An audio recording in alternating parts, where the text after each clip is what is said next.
بسم الله الرحمن الرحيم. صلاة التراويح.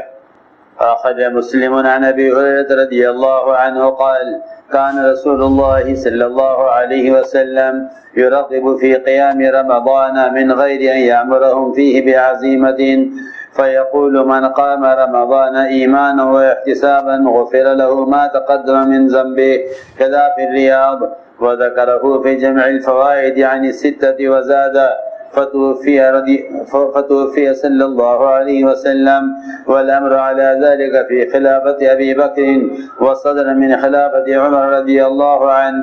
وأخرج أبو داود بإسناد ضعيف عن أبي هريرة رضي الله عنه قال: خرج رسول الله صلى الله عليه وسلم على الناس في رمضان وهم يصلون في ناحية المسجد، فقال: ما هؤلاء؟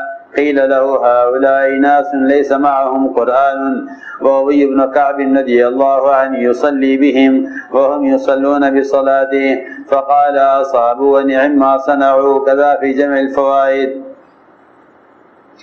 وأخرج مالك والبخاري وابن خزيمة وغيرهم عن عبد الرحمن بن عبد القاري قال: خرجت مع عمر بن الخطاب رضي الله عنه ليلة في رمضان إلى المسجد، فإذا الناس أوزاع متفرقون، يصلي الرجل لنفسه فيصلي بصلاته الرهط. فقال عمر: إني أرى لو جمعت هؤلاء على قارئ واحد لكان أمثل. ثم عزم فجمعهم على أبي بن كعب، ثم خرجت معه ليلة أخرى والناس يصلون بصلاة قارئهم.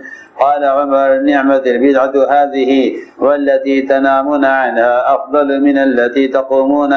يريد آخر الليل، وكان الناس يقومون أوله. كذا في الكنز وجمع الفوائد. وأخي بن سعد عن نوفل بن إياس الهذلي قال: كنا نقوم في عهد عمر بن الخطاب رضي الله عنه فرقا في المسجد في رمضان، ها هنا وها هنا، فكان الناس يميلون إلى أحسنهم صوتا. فقال عمر: ألا أراهم قد اتخذوا القرآن أغانيا؟ أما والله لئن استطعت لأغيرن هذا.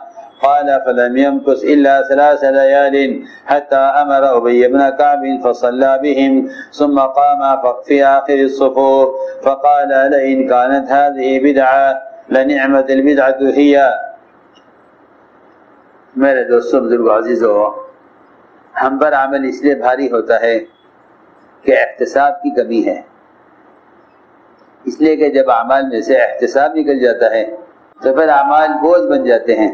جب اعمال میں سے احتساب نکل جاتا ہے تو اعمال بوجھ بن جاتے ہیں. احتساب کہتے ہیں اللہ سے اجر کی امید پر عمل کرنا. جو مزدور اپنی اجرت کو سامنے رکھتا ہے اسے اپنی تکان کا احساس نہیں ہوتا، اور جس کے سامنے اجرت نہیں ہوتی وہ کام نہیں کرتا. مزدور کام کرتا ہی اجرت پر ہے. اس لیے ہر عمل کو وعدوں کے یقین پر لاؤ تو اعمال محبوب ہو جائیں گے. عمل کو وعدوں کے یقین پر لاؤ تو عمل محبوب ہو جائے گا. اس لیے کہ احتساب کے بغیر اجر نہیں ہے. یہ فرمایا حضور اکرم صلی اللہ علیہ وسلم نے: لا عمل لمن لا نیت له ولا اجر لمن لا حسبۃ له. جس کی نیت نہیں اس کا کوئی عمل نہیں، جس میں احتساب نہیں اس کے لیے کوئی اجر نہیں. حضور اکرم صلی اللہ علیہ وسلم نے رمضان کے مہینے میں اس تراویح کو احتساب کے ساتھ، اور یہ رات کی تراویح کو ایمان کے ساتھ، ایمان کا مطلب اخلاص، احتساب کا مطلب اجر کی امید، ایمان اور اخلاص کے ساتھ، ایمان اور احتساب کے ساتھ، یعنی اخلاص اور اجر کی امید کے ساتھ جو اس رمضان میں رات میں قیام کرے اللہ تعالیٰ اس کے تمام گناہوں کو بخش دیتے ہیں. فرماتے ہیں رضی اللہ تعالیٰ عنہ حضور اکرم صلی اللہ علیہ وسلم رمضان کے رات کے قیام کی ترغیب دیا کرتے تھے بغیر فریضے کے، اور فرمایا کرتے تھے کہ جو شخص رمضان میں ایمان اور احتساب کے ساتھ عبادت کرے گا اللہ تعالیٰ اس کے تمام پچھلے گناہ معاف فرما دیں گے. فرماتے ہیں رضی اللہ تعالیٰ عنہ حضور اکرم صلی اللہ علیہ وسلم نکلے رمضان میں لوگوں کے سامنے مسجد کی طرف. لوگ نماز مسجد میں پڑھ رہے تھے الگ الگ. فرمایا کہ یہ کیا کر رہے ہیں؟ ایک طرف ایک آدمی نماز پڑھا رہا تھا، لوگ اس کے پیچھے پڑھ رہے تھے. پوچھا یہ کیا ہو رہا ہے؟ لوگوں نے کہا کہ یہ وہ لوگ ہیں جو قرآن کے حافظ نہیں ہیں. ابی بن کعب یہ کیونکہ حافظ قرآن ہے، سید القراء ابی بن کعب. یہ ان کو نماز پڑھا رہے ہیں اور ان کے ساتھ نماز پڑھ رہے ہیں۔ آپ نے فرمایا انہوں نے کیا ہی اچھا کام کیا ہے، فرمایا کہ انہوں نے صحیح کیا ہے اور اچھا کام کیا ہے۔ عبد الرحمن ابن عبد القاری کہتے ہیں کہ میں نکلا حضرت عمر رضی اللہ تعالیٰ عنہ کے ساتھ ایک رات رمضان میں مسجد کی طرف، دیکھا کہ لوگ الگ الگ نماز پڑھ رہے ہیں۔ ایک آدمی نماز پڑھ رہا ہے، اس کے پیچھے کچھ لوگوں نے اس کے ساتھ نماز شروع کر دی ہے۔ حضرت عمر نے فرمایا کہ میرا خیال یہ ہے کہ میں ان سب کو اگر ایک قاری کے پیچھے جمع کر دوں تو یہ زیادہ بہتر اور افضل ہے۔ پھر اس کا فیصلہ کر لیا حضرت عمر نے، اور ابی بن کعب رضی اللہ عنہ کو حکم دیا کہ وہ لوگوں کو نماز پڑھائیں تراویح کی، اور سب کو ان کے پیچھے جمع کر دیا۔ فرماتے ہیں کہ میں ایک رات نکلا حضرت عمر کے ساتھ، لوگ اسی طرح نماز پڑھ رہے تھے ایک قاری کے پیچھے۔ حضرت عمر نے دیکھ کے فرمایا ہے تو یہ نیا کام، لیکن کیا ہی اچھا نیا کام ہے۔ پھر یہ فرمایا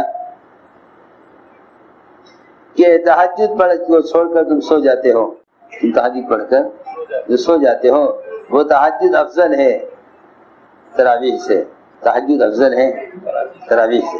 لوگ تراویح پڑھ کے تھک جاتے ہیں، پھر رات کا قیام اور تہجد چھوڑ دیتے ہیں۔ یہ فرمایا کہ جو تہجد کو پڑھ چھوڑ کر سو جاتے ہو وہ افضل ہے اس تراویح سے۔ یعنی حضرت عمر کا خیال یہ ہے، مطلب یہ تھا کہ تم رات کے قیام اور تہجد کا نہ چھوڑو، کیونکہ لوگ تراویح پڑھ کر تھک جاتے تھے، شروع رات میں تراویح پڑھ کر سو جاتے۔ تو یہ فرمایا کہ تم تہجد کا اہتمام کرو، اس لیے کہ تہجد تراویح سے افضل فرمائی۔ فرماتے ہیں نوفی بن عیاض حضری کہ ہم حضرت عمر رضی اللہ عنہ کے زمانے میں مسجد میں رمضان میں الگ الگ نماز پڑھا کرتے تھے جماعت بنا کر۔ لوگوں کا مزاج یہ بن گیا تھا کہ جس کی آواز اچھی لگتی اس کے پیچھے نماز پڑھتے۔ حضرت عمر نے فرمایا کہ میں دیکھ رہا ہوں کہ تم لوگوں نے قرآن کو گانا بنا لیا ہے، قرآن کو گانا بنا لیا، تم قرآن کو گا گا کے پڑھتے ہو، جس کی آواز اچھی لگتی ہے اس کے پیچھے لوگ نماز پڑھتے۔ فرمایا خدا کی قسم اگر مجھ سے ہو سکا تو میں یہ ترتیب بدل کر رہوں گا۔ ابھی 3 راتیں نہیں گزری تھی کہ عمر رضی اللہ تعالیٰ نے ایک امام متعین کر دیا، ابی بن کعب کو حکم دیا کہ وہ لوگوں کو نماز پڑھائیں، اور ساری جماعتوں کو ایک امام کے پیچھے جمع کر دیا، اور دیکھ کر یہ فرمایا کہ اگر یہ نیا کام میں نے شروع کیا ہے، حضرت فرما رہے ہیں میں نے نیا کام شروع کیا ہے، لیکن کیا ہی اچھا کام، کیا ہی اچھا نیا کام شروع کیا ہے۔ ابو اسحاق حمدانی کہتے ہیں کہ علی رضی اللہ تعالیٰ نکلے رمضان کی پہلی رات میں، دیکھا کہ مسجد میں چراغ جل رہے اور مسجد چراغوں سے دمک رہی ہے اور اللہ کی کتاب پڑھی جا رہی ہے۔ حضرت علی رضی اللہ نے دعا دی حضرت عمر کو، فرمایا اے خطاب کے بیٹے، اللہ تیری قبر کو ایسا ہی منور کرے جس طرح تو نے اللہ کی مسجد کو قرآن سے منور کیا ہے۔ یہ دعا دی علی رضی اللہ تعالیٰ نے حضرت عمر رضی اللہ تعالیٰ نے۔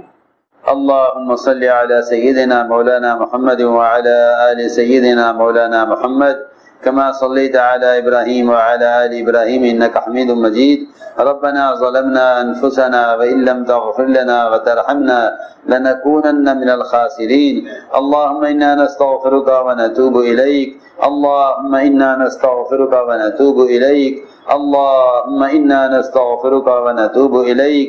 ربنا آتنا في الدنيا حسنة وفي الآخرة حسنة وقنا عذاب النار. سبحان ربك رب العزة عما يصفون وسلام على المرسلين.